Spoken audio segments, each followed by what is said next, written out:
نجم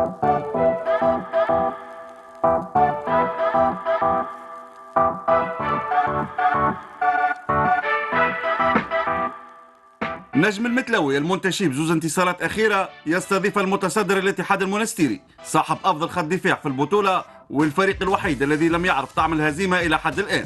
أحمد مزهود يغيب على تشكيلة نجم المتلوي مقابل غياب كل من مالك الميلادي، محمود غربال، موزيس أوركوما على تشكيلة الاتحاد المونستيري، مع خيار محمد الساحلي بعدم التعويل على أحمد الجفاري منذ البداية. المباراة مع انطلاقتها كانت متوازنة من الجانبين.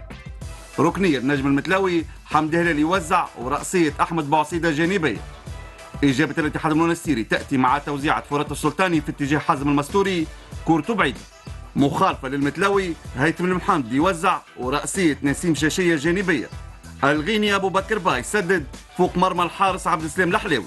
الاتحاد المونستيري يصعد للهجوم، أيمن الحرزي يبحث عن المباغتة، تسديدته جانبية. نفس اللاعب كاد يستغل خطأ من محمد أمين بن عمار وتسديدته قريبة من مرمى الحارس مهيب الشامخ. حمد هلال يوزع رأسية محمد الفالح فوق المرمى. محاولة ثانية من نفس اللاعب يتصدرها الحارس عبد السلام الحلاوي. الاتحاد المونستيري بدوره حاول عن طريق فرات السلطاني وكورته تضرب في المدافع ويتصدرها الحارس مهيب الشامخ. حارس المتلوي حاضر من جديد أمام تسديدة شهاب الجبالي. شوط أول ينتهي على نتيجة التعادل السلبي. نتيجة ما تغيرتش في ال 45 دقيقة الثانية. مهاجم نجم المتلوي أحمد بوعصيدة يطالب بضربة جزاء في حواره مع معز الحاج علي، والحكم خالد قويدر يعلن على ركنية. هذه محاولة أخرى كان وراءها محمد الفالح دون خطورة على مرمى الحارس عبد السلام الحلاوي. بدوره الاتحاد المونستيري حاول عن طريق شهاب الجبالي وكورته فوق المرمى. المدرب محمد الساحلي يقحم أحمد الجفاري مكان إياد الحاج خليفة لإعطاء أكثر حيوية للخط الأمامي.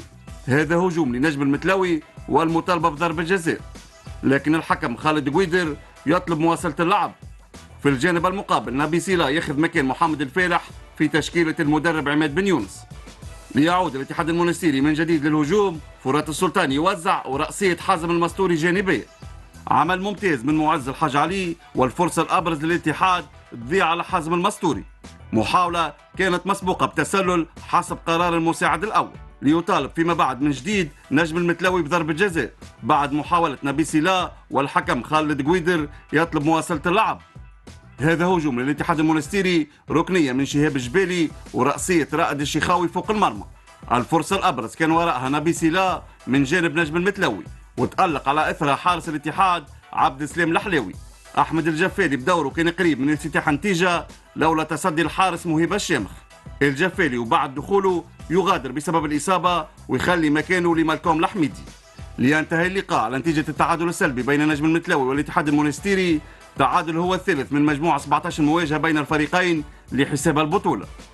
كنا عارفين في الماتشات هذوما ما مش يجيوك كالعادة 7 8 فرص، معناها يلزم من 3 أقل حاجة تماركي بونت، وذاك اللي ما صارش. لكن كما نقولوا ماهيش نهاية العالم، فهمت شطر عثرة تخلينا نزيدوا نخدموا نعرفوا النقائص نتاعنا، وان شاء الله القادم افضل. تشوف المقابله عندنا 3 ولا 4 فرص الشوط الاول، والشوط الثاني عندنا 2 فرص واضحه للتسجيل مع 2 امكانيات نتاع ضربه جزاء. يمكن التسجيل ما كانش حاضر معناتها المقابله هذه على مقابله نادي صفاقسي، اما نلعب ضد فريق محترم برشا اللي هو متصدر الترتيب. عطينا كل شيء، اجتهدنا باش ننتصر وما جاش الانتصار. تعادل مع المتصدر انا اللي يرضيني هو اداء المجموعه اللي قاعد يتطور.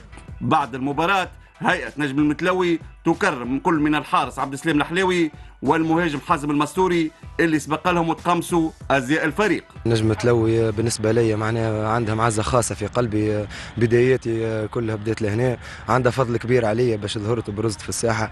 اليوم كتشوف ذيك شنو يبقى في الكره، محبه العباد والكلمه الطيبه والكلمه الباهيه. الحمد لله وين نمشيو نخليو تراس الباهيه. هذه جمعتنا الام اللي طلعنا من هنا من الاول، عليها فضل كبير عليا كما قال لك معنا باش برزنا في الساحه هذه. عملنا الباهي وخلينا كنا الحاجه الباهيه في الجمعيه هذه.